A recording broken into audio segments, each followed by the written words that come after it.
debates that followed. Let's listen in. Every breath that we have left should be devoted to making sure what happened to Mr. Floyd never happens again. And those responsible for his loss of life will be held accountable to the fullest extent of the law. All Hoosier citizens should know peacefully protesting and demonstrating for this cause is a noble one, rightly protected by our First Amendment.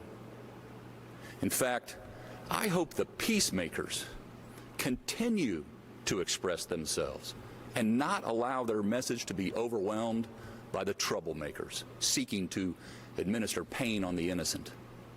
For make no mistake about it, no citizen has a right to destroy, vandalize, or threaten another Hoosier's safety or property. Coordinated efforts to unlawfully breaking in and entering, shooting at law enforcement officials, and setting fires has taken on a tone of organized crime and will be responded to accordingly. Therefore, Indiana will continue assisting local communities with the needed state resources to enforce the rule of law and protect lives and property. Our state police and National Guard personnel will occupy positions that defend all law-abiding citizen rights. Only then can we as a state and a nation make systemic progress on topics that have for too long eluded our true and aspired to national identity. Indiana seeks to be a leader on this front, not just with more talks or town halls, but more importantly in our actions, in our agenda revolving around inequity and disparity at the city, state, and national levels. We must harness, not squander, the energy generated in the aftermath of the Floyd injustice by creating a to-do list and prescribe those action steps that address better health care access, affordable housing, educational opportunity, job training and placement, urban economic development, access to capital, and yes, criminal justice reform, as well as policing standards and race relations for those disproportionately affected. This will take all of us, we the people, activists, public and private sectors, clergy, and wise civil rights leaders, forming a statewide coalition that calls for nothing less. In the meantime, violence in the streets makes progress on all these fronts harder and sets us back from forming that more perfect union. One of God's greatest gifts to us all is the ability to choose between right and wrong.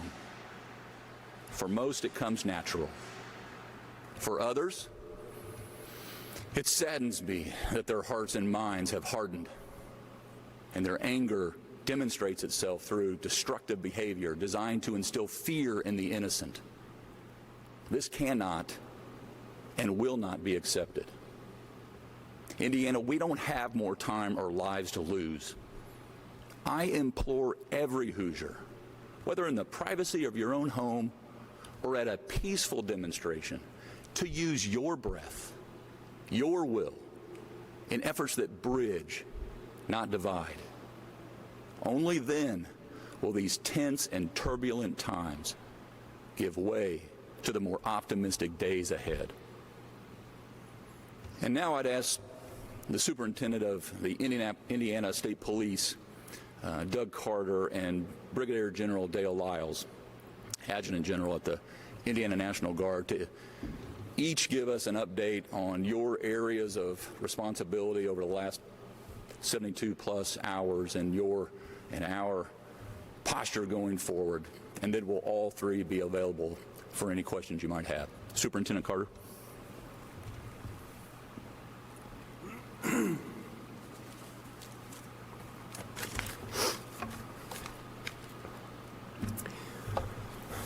all over Indiana these last few days.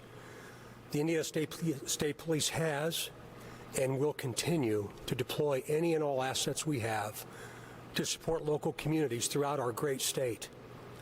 Hundreds of troopers, our aircraft, special operations personnel have been deployed to cities like Hobart, Merrillville, Michigan City, LaPorte, South Bend, Fort Wayne, Kokomo, Anderson, Lafayette, Terre Haute, Indianapolis, Jeffersonville, Sullivan, Tell City, Evansville, and maybe even a few other rural areas. We stand in support of our local law enforcement agencies, their leaders, but most importantly, we stand with our citizens. I spoke to the governor many times over these last few days, as well as his senior staff. Please know how grateful we are, Governor, for not only your unwavering support, but also for the empathy you have shown during this most difficult time for all of us. The changes that have occurred to our daily routines and in our profession because of the global pandemic, and now civil unrest, some places even anarchy, in our very communities, is difficult for all of us to comprehend.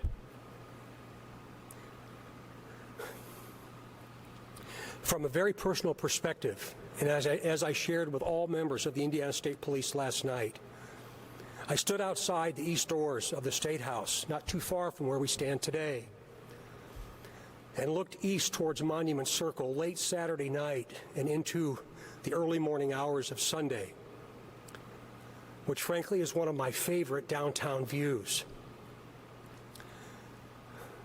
The beauty of Monument Circle, the majesty of the many spectacular statues which represent historical events that have allowed us to be free and civilized are extraordinary. But the view during that period of time this past weekend was anything but civilized. The view was obstructed by hundreds of angry, violent, and destructive people.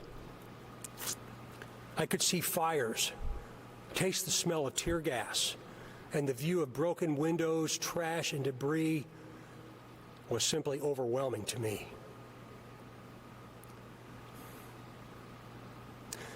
The view of the city of Indianapolis and many other cities in our state and around our country are unrecognizable today. This is not the fault of the owners of the Five Guys restaurant, the T-Mobile store, other restaurants or places of business in Indianapolis, other cities in Indiana, and around our country. Please do not blame the frontline law enforcement officers that are sacrificing so much and would die for the very people that have so badly damaged our communities. The people you must hold accountable are people like me. As a leader in this profession, I, and so many others like me around our great nation, must hold our officers accountable, and you should expect nothing less of me. We are human beings just like you, and the death of George Floyd is a stern reminder that we, and what I represent, have much left to do. I'll start with an I'm sorry. I was asked by many protesters on Saturday, quote, "What do you expect us to do?" And my only response to them that I could muster was not this. I want to recognize the Indianapolis Metropolitan Police Department and thank the rank and file. I don't think any of us ever thought we would witness what occurred over these last 72 hours. You stood with and for your community, and I, for one, am eternally grateful. The same appreciation goes to all of the other agencies within Indiana, as this has affected every one of you, every one of your officers, every one of your family members, and your citizens. Hear me loud and clear.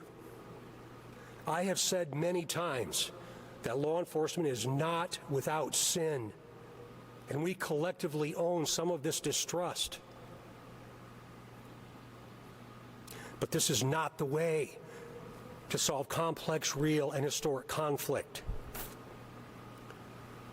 We must acknowledge our past. We must understand our mistakes in my profession, and we must take a step forward. If we don't, we will never heal as time goes on, and we give this hate and this anger and this distrust to the next generation.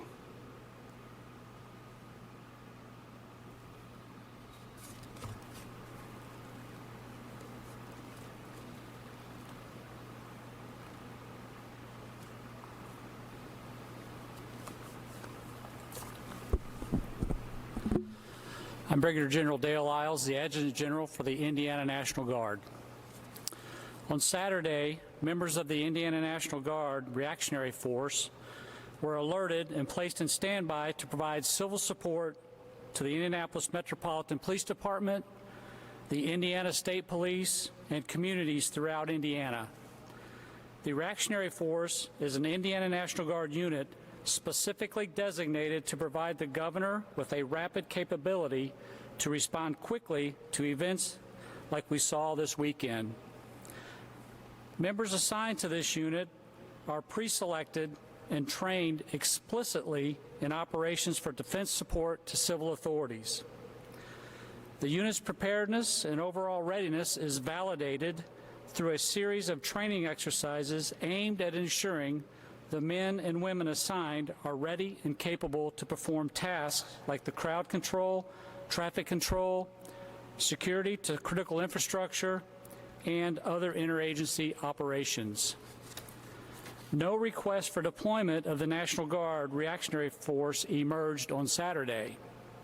On Sunday, with the support of the Indiana State Police, soldiers and airmen from the Reactionary Force established a presence at state properties in downtown Indianapolis to protect centuries-old monuments that were defaced on Saturday. Also on Sunday, airmen from the 122nd Fighter Wing located in Fort Wayne, Indiana, deployed to provide support to the Fort Wayne local police department. The Indiana National Guard is the 5th largest National Guard state in our nation, with over 12,000 men and women serving their state and nation. Because of our size and strength, we continue to provide necessary support to COVID-19 operations, as well as defense support to civil authorities. The National Guard will continue to support food bank operations, COVID-19 testing, PPE warehousing and distribution, support to Indiana Department of Corrections, and other COVID-19 associated missions. The Indiana National Guard stands ready to assist local communities, and we will continue to protect property and ensure the safety and well-being of all Hoosiers.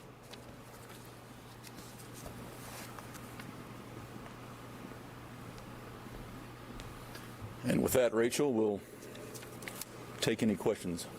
Lindsay Erdody, the Indianapolis Business Journal.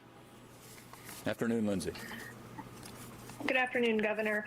I was wondering if you could comment on how long you plan to have the National Guard activated at state properties, if you could clarify a little bit more about which state properties they're at, and also if you guys know how much damage has been done to state properties. The answer is we're taking it day by day and processing intelligence as it comes in. And we will move the required resources to places where it's needed. So we are not projecting or telegraphing, maybe even more importantly, what and when we deploy.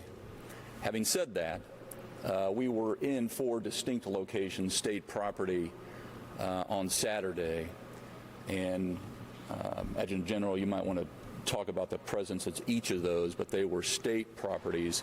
I do have to say that this unprecedented scale of threat and violence toward businesses and people is something that has drawn us to this position. And we seek not just to be reactionary, we seek to be proactive about this. When I see Hoosiers afraid or scared, they need to know that we are pouring in all of the resources available to meet those flashpoints. The superintendent of state police just ticked off about 13, 14, 15 different locations that we were monitoring on a minute-by-minute basis. You mentioned we talked frequently. I think one night I talked to you at 12:30 a.m. and you were off to a meeting at 2:49 a.m. We're going to continue to be nimble, Lindsay, and be available to support local officials. They know best what their communities need. It's our job to be close and on the scene when they need it. And I got to tell you, I want folks throughout the state of Indiana to know that is our priority task, is to slow the spread of this, so to speak, this violence. We're dealing with a virus, and now we're dealing with violence. And so we'll be at this as long as it takes. At the very same time, I hope it wasn't lost that the folks who are peacefully responding to the extreme injustice that was done to Mr. George Floyd, that is a noble cause to not just protest that, but to seek change from it. And so that's why I said we cherish not just this right, but this assignment to get this right. Abdul Hakim Shabazz, Indy Politics. Afternoon, Abdul. Good afternoon, Governor.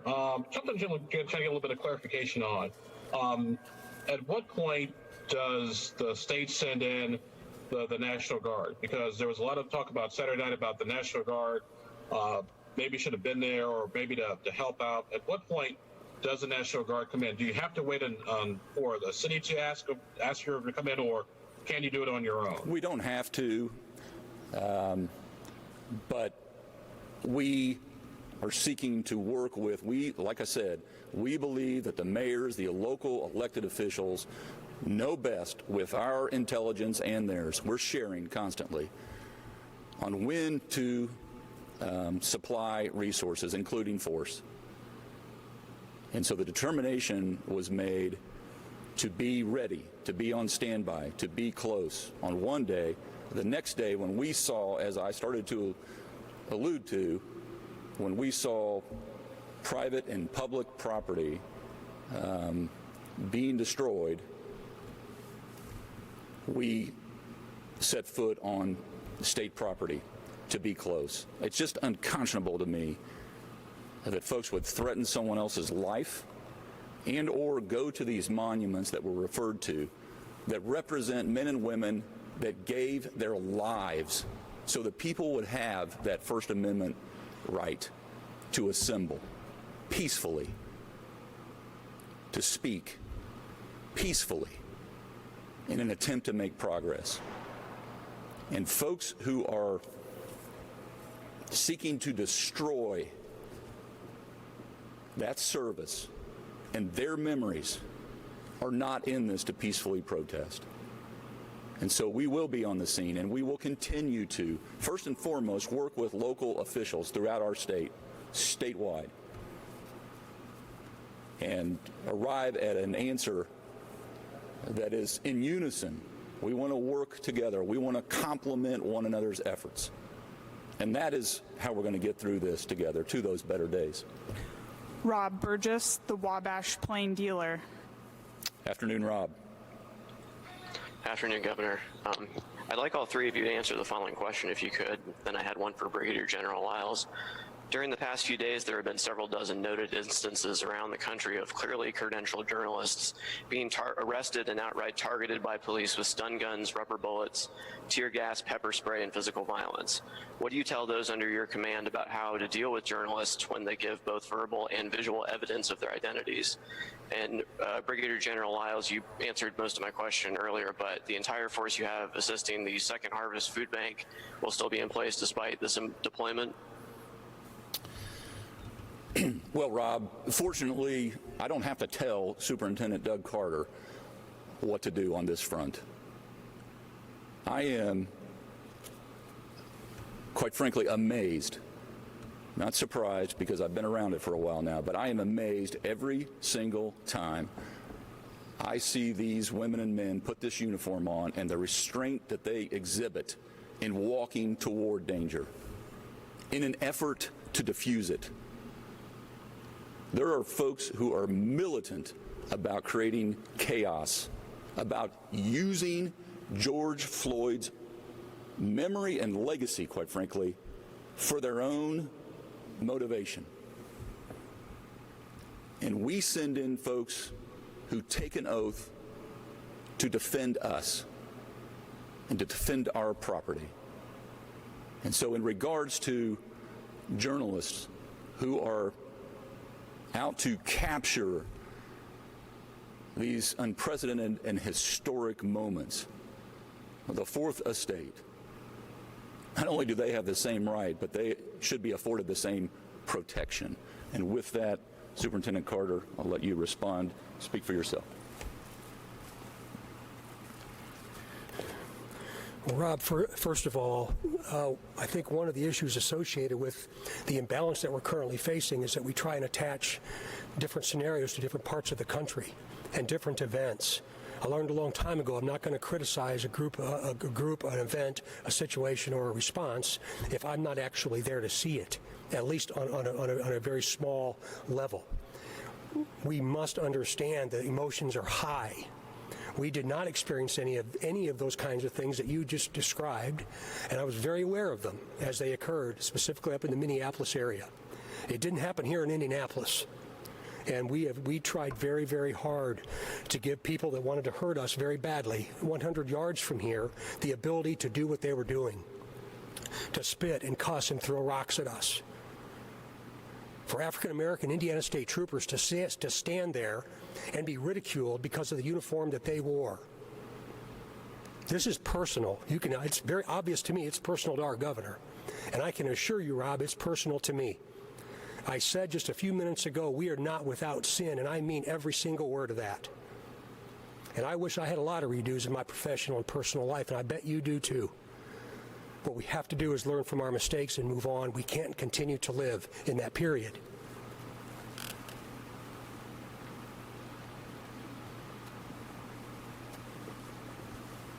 Yeah, with regard to your question for food bank support and continued support for COVID-19, when we started this over 2.5 months ago, 3 months ago, the governor told me, and he told everybody on the task force, whatever it takes, whatever you need, you've got it.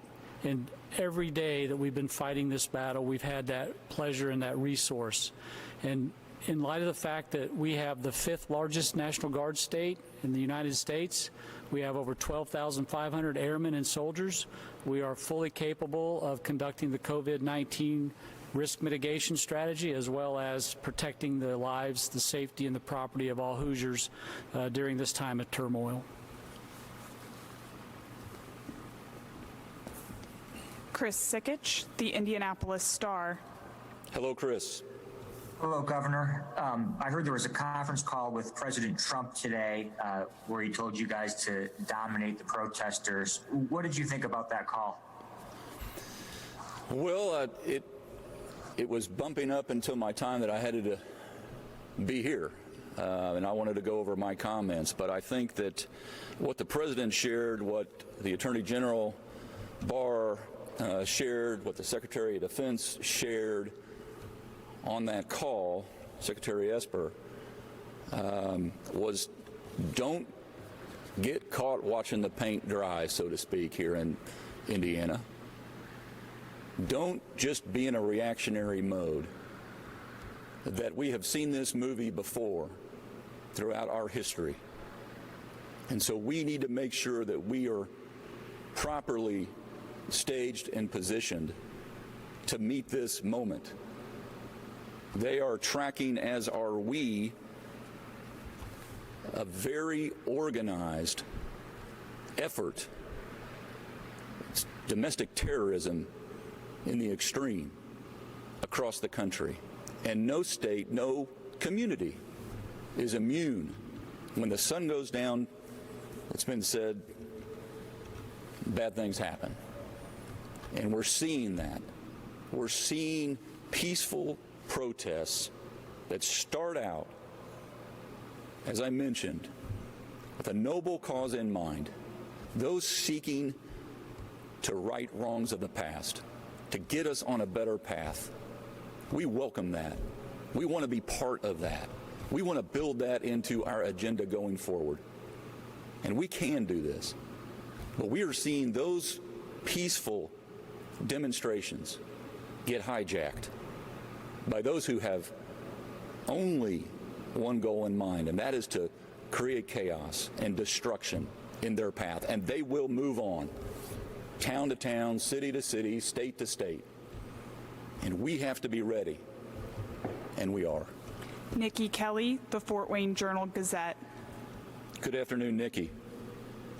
Good afternoon. I had two quick questions. One is you've mentioned several times you want to work with those who feel injustice. So what is something you will do to try to change the situation? And the second question is, at least in some of the areas like Fort Wayne, the police went with using tear gas to clear roads. Yeah. So my question is just blocking traffic enough to escalate police to that, I guess, level?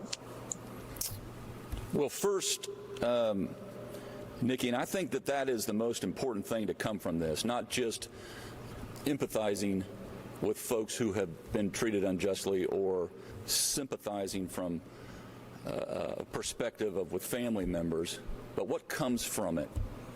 And to me, that comes down to what we have done on many fronts here in the state of Indiana, just speaking from our perspective, and that is what is built into our to-do list, our jobs, whether it be at FSSA or the Department of Health or the Department of Education, giving folks more access, making sure folks are aware of the tools that are available to them to experience more social upward mobility. These are things that we're going to have to be very clear about and deliberate in our agenda to not just reach out, not just to sit around a table, not just to, as I said, more talk or town halls, but say, can we have your help on this front and this initiative? How do we provide better access to health care? How do we steer in more capital into our urban areas? How do we skill up? Fortunately, in the state of Indiana, we have the wherewithal to do this. Now, I've spent the last few days, in addition to monitoring and directing on a minute-by-minute, hour-by-hour basis, also reaching out to clergy, also reaching out to business owners. That's why I say it's going to take a statewide effort, and everyone is welcome. Matter of fact, more than encouraged. I need you. We need you to be part of the solution. I'm so proud of this state. I love this state. And so many other people do too. And they're pouring out their resources and their abilities and their energies to get through this pandemic and deal with that virus. And now we've got to do the same thing on the violence front. And we will prove that we can. And like I said earlier, we will. I think, Superintendent, she had a question also for you. Nikki, I think I remember the question about deploying tear gas or just barricades to block streets. There's not a group I wouldn't walk with that wanted to be peaceful. And in the event that that occurs, we'll gladly block those streets, public streets, and do all we can to ensure the safety of those peaceful First Amendment protests. It's the right of every American citizen, and we will never get in the way of that. But it changes when they become illegal, out of balance, destructing property, tearing apart the very essence of who we are as an American people. That changes everything. We had to deploy gas on these very grounds and blocks around here over this past weekend. Everybody was told that it was going to happen if they didn't disperse. I saw it with my own eyes. That's the expectation. We take no pleasure in that. No pleasure in that. But there comes a certain point in time we have to say enough is enough. And we got there over the weekend.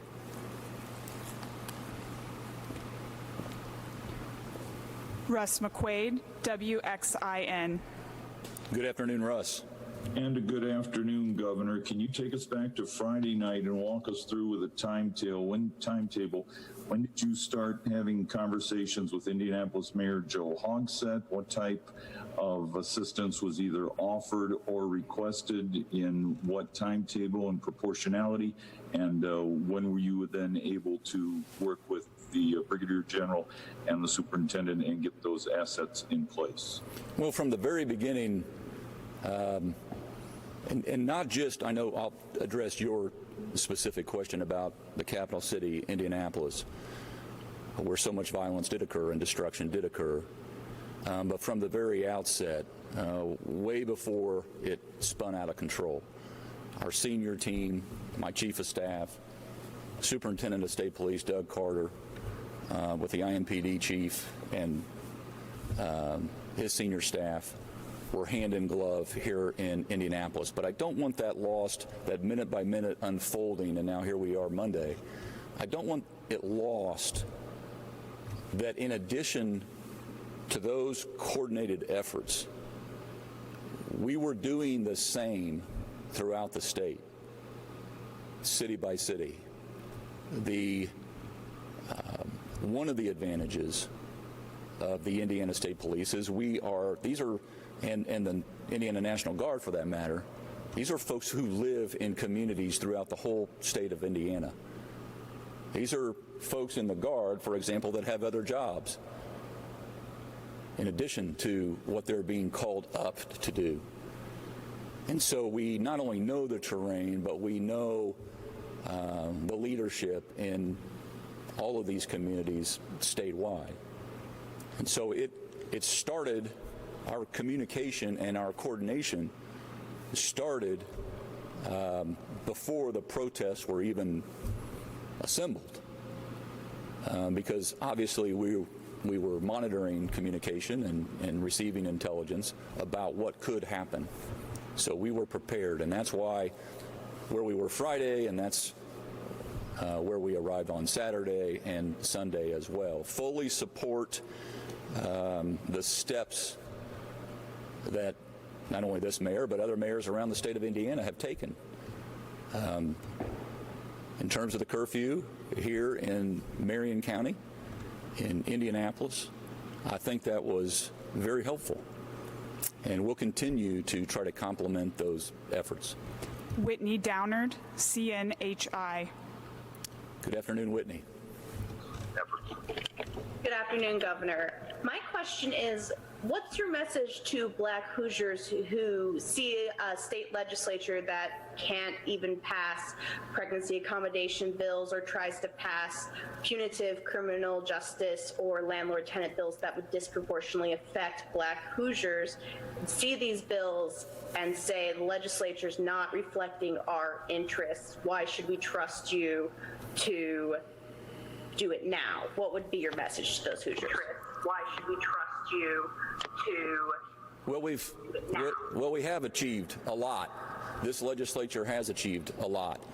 Are we done? No. You mentioned one that's I'm very personally wedded to, pregnancy accommodations. I would ask the African American community, of which you cited, to join me, to be outspoken with me should I get the opportunity to get that across the finish line, because I'm coming back on that. And there are other issues. This legislature passed a hate crimes bill in the state of Indiana. It was needed. We got it done. We've expanded the Healthy Indiana Plan 2.0. We now have a bridge. It's this administration and this legislature that got creative, that covered more Hoosiers than ever before. We have programs that we need to do a better job, of making folks aware of how their school, college, higher education can be paid for.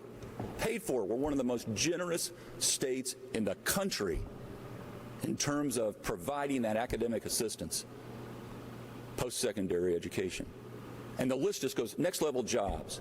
This is the most bipartisan resource you could imagine. It's getting people, we pay the state 100% to get you skilled up to fill these open jobs. And by the way, even in this time of extremely high unemployment, we need to fill high-wage, high-demand jobs. And we will work with our institutions of higher education.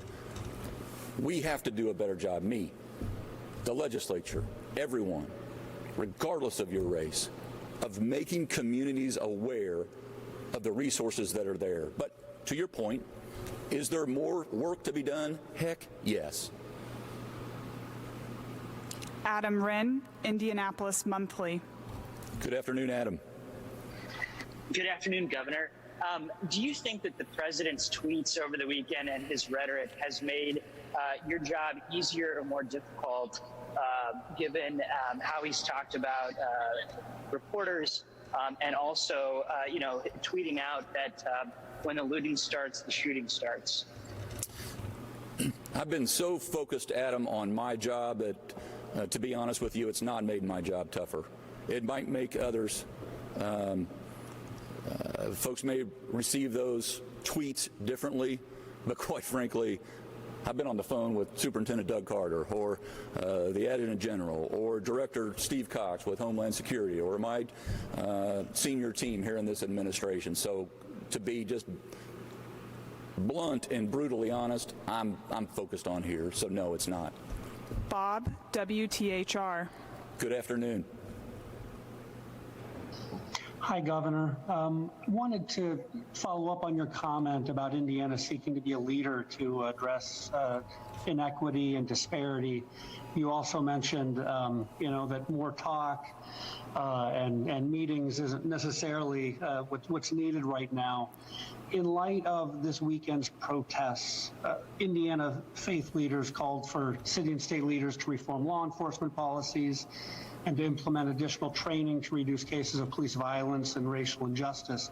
So my question for you and Superintendent Carter is, do you have any thoughts, any ideas that you've seen, anything specific as far as action steps that you think need to be taken right now to address the issues that are going on, the issues that faith leaders have brought and the suggestions they have? Any action steps that you think can be done and taken right now to address those concerns? Well, right now, and I'll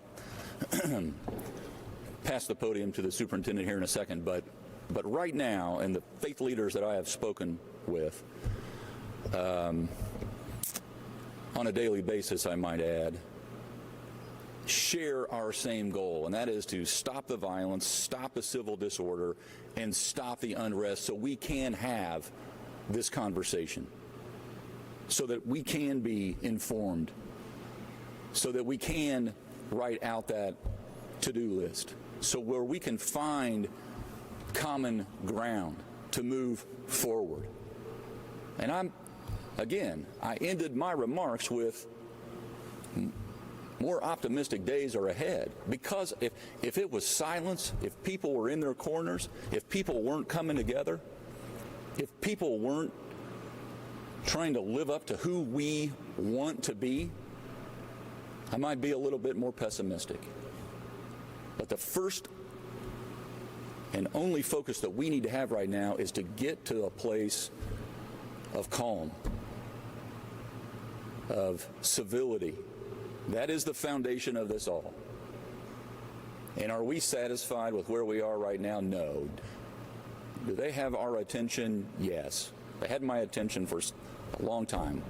Part why I ran for this job, because I wanted to get things done. And so it's not daunting to me to make a list and then get it done. That's what we do. But our first order of business is to make sure that our citizens and our property are safe and protected. No one in the country has seen on a scale like we find ourselves witnessing this level of animosity that's turned into destruction. And that cannot last. That cannot keep going. And that's why you see our efforts, again, from a local, state, and federal partnership. You want to add anything to that? Now, Bob, you and I think, have had this conversation before. Excuse me. The time to become transparent is not at a time of crisis. So that transparency, that notion of transparency,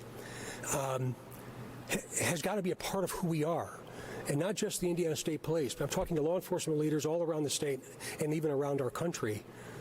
Transparency is so very important. We can't ask you to trust us if we won't tell you what occurred. And we'll always give you as much information as we can. That's where it starts. Secondly, we have to look back in the rearview mirror and learn from past events. We don't have to go back too much further than just 1992. Seems like a long time ago to some. I remember that period of time very, very well. And that was a time American law enforcement officer and the perception of who we are changed. And frankly, I think we're back in 1992, and I'm so sorry about that. We've lost the confidence in our citizens, and we've lost the confidence of our communities. And I said earlier, we take responsibility. But now you got to help us, because we cannot allow the behavior that we've experienced over the last and seen over these last 72 hours continue. It just simply cannot. That transparency must be real, and it must be each and every day. I could spend so much time talking about that, Bob, but I won't. I think I hope I've appropriately answered your question. Brandon Smith, Indiana Public Broadcasting. Afternoon, Brandon. Afternoon, Governor. You talked about building this to-do list and about getting folks more aware of the resources you already provided. In terms of that to-do list, though, the Indiana Black Legislative Caucus puts together an agenda every single session, which I've been covering for a decade now, and every single session, the vast majority of those initiatives are summarily ignored by the General Assembly. So I guess to go back to an earlier question, why should the folks who are justifiably angry and demonstrating in the streets all across Indiana have any faith that leaders at the Indiana State House will actually do what you say you are going to do? Well, I can speak for myself, but I can also tell you I have been in touch with the leaders, and we are looking for ways where there is common ground, where we can make advancement. And by the way, the list that you mentioned, we have gotten some things done in the past. I just mentioned the hate crimes bill. Covers every single Hoosier, 6.7 million. A lot of people said that could never be done. We have proven we can do hard things, or things that once seemed impossible. Now, this is the beauty of this building. Lots of folks come from diverse backgrounds and areas of the state. But I do think that our collective conscience has been awakened to the point to where we need to all have a list. Folks need to be, myself included, and I do have actually, but I want to add to it, obviously. I think folks need to have a list of, here's the things that I'm working on right now that will promote opportunity for all 6.7 million Hoosiers. We the people, for all. And so that's why they should have confidence. We are a state that has been a leader on so many fronts in terms of opportunity for our individuals. Like I said, is there more work to be done? Yes. Am I looking forward to that work? Yes. And they know it. Jody Kaufman, WRBI. Good afternoon, Jody. Good afternoon. With tomorrow being primary election day, should citizens or will citizens be concerned for safety when they go to vote? I know the Secretary of State, Connie Lawson, is going to put out some guidance that I hope gives any concerned Hoosier more confidence and comfort in voting tomorrow. I hope if you're eligible, you do vote tomorrow. I will be. And we will still have a presence. Our final question is from Richard Essex, Wish TV. Good afternoon, Richard. Good afternoon, Governor. There's been a lot of talk about starting conversations with different folks and different groups. Has anybody reached out to you, and have you or your staff reached out to anybody to start these conversations? Yes, yes, and yes. I have ongoing conversations, and when I said, I don't know if I was the one that said we need to start these conversations, because these conversations have been ongoing for some time. And we have made some progress.